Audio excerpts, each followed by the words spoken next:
If you guys follow the channel, you know I regularly talk about coffee chains. And this morning, got my Tim Hortons dark roast. I don't think you can beat that at the moment. So if you've been to Tim Hortons and you've had the dark roast, you let me know. Is there a better coffee at Tim Hortons than that? Is there a better one at a different chain? You let me know. On to the topic. The Fear and Greed Index is, or has been, I think it was yesterday or the day before, the lowest it has ever been.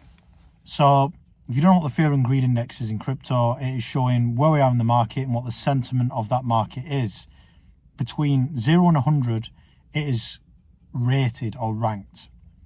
100 being extreme greed, when people are buying, and extreme fear, 0. And usually, it never gets up to past 90, and usually it never goes below 10, because they're obviously the extreme ends of this index. A couple of days ago, it was 5, the lowest it has ever been. And considering BTC is around 70k at time of recording, and it was then around 62k. And previously, in other bull runs, it'd been under 20k, it'd been under 10k. It's amazing to see where it is. But I can see it. People are leaving crypto. People are getting into other money-making schemes besides crypto because they feel that they've missed the boat with cryptocurrency. So a lot of people got involved in the last bull run, thought that in 2025, XRP would go to 10k. That's the one I hear a lot with all these XRP bros on YouTube. And a lot of people fell into the trap of thinking the altcoins were going to do 20, 30, 40, 50x. That's what we obviously hoped for, a better altcoin season than we did. We all know BTC went to 126k, so it had a bull run. But if you look back, a few of the alts actually did have a bull run. Solana did a 10x, went from $25 to $250. XRP didn't go to 10k, but was around 50 cents for ages, went up to $3.60, I think it got to. And there's many other examples I can point to that did all right in the bull run.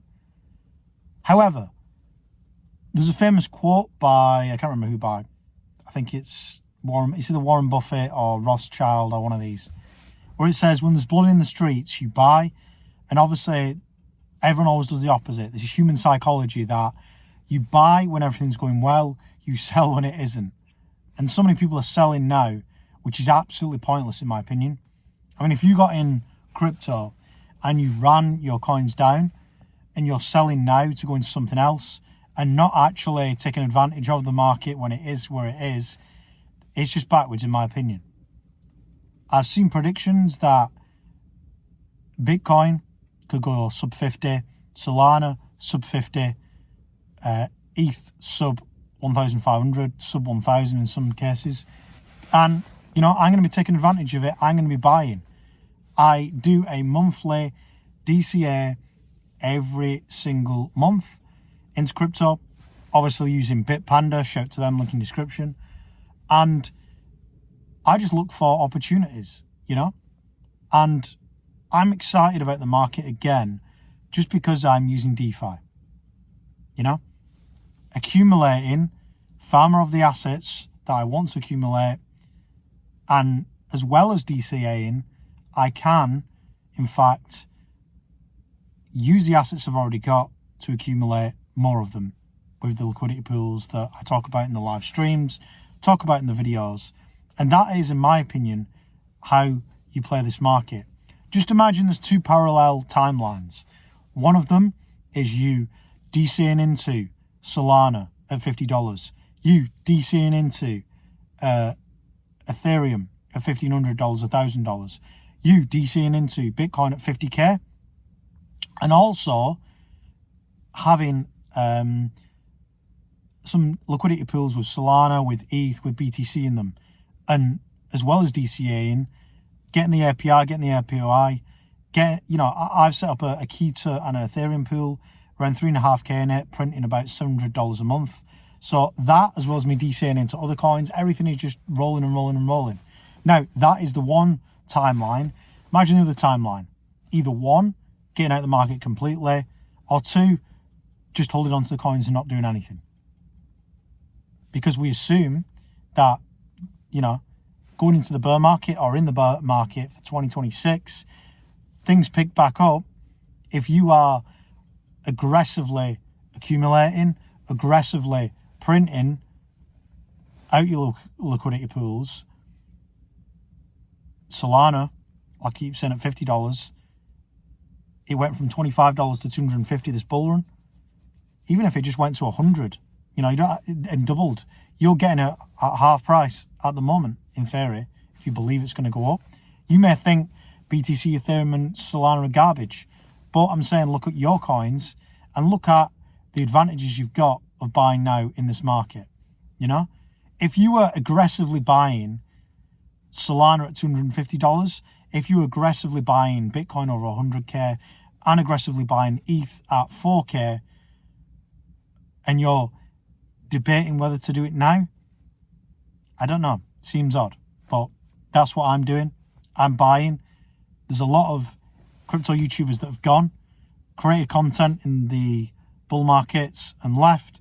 And it's the same with people, like I said, that joined in this previous bull run, and they joined, got some coins, went down a bit, and now the inevitable has hit them that, okay, maybe I'm not going to get the 10, 20, 30x I thought I'd get, right, I'll leave, and just losing, because that's what you're doing.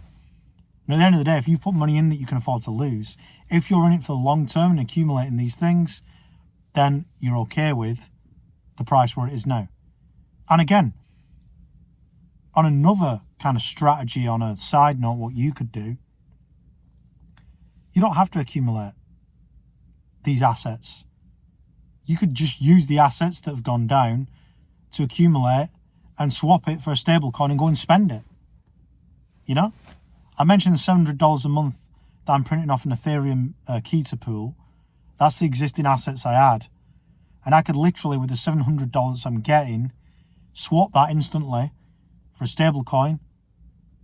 And then, you know, there's many other, there's many apps that you've got these days that are attached with a debit card that you can spend and just spend it. There's travel sites like Traveler where you can book a holiday, vacation with that crypto. So you're accumulating this in the meantime. And there's, like I said, there's many different strategies that you can use. But if you're confused about DeFi, where I keep speaking about it, you're unsure, you need your hand holding, you can either download the free guide that I've got, or you can book a call with the guys, join our group, and you're on your way. Try it out for free as well. If you think what I'm talking about is garbage, if you keep talking about impermanent loss, try it yourself. If you don't believe the APYs, APRs, try it yourself. Put $100 in, see what it is after a month, what you get back, right? Even if it's $100 in, $5 back in a month. That's 5% a month. You ain't getting that in a normal savings account. You're getting 4% a year in the real world.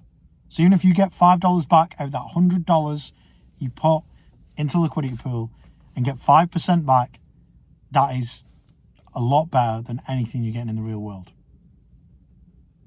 So I think that's it for me today. If you like my content, please like, subscribe. See you all very soon.